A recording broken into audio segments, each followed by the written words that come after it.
nightstand by the Bible where she prays.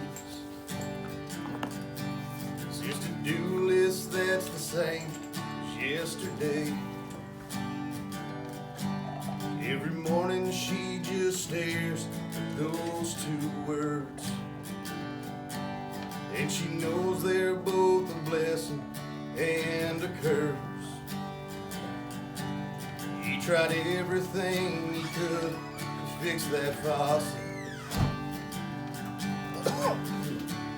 Nothing that he tried ever seemed to work out. Last time that he tried and he failed,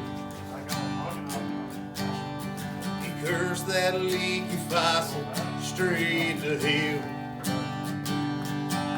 He never fixed that leaky faucet, no matter how many times he promised.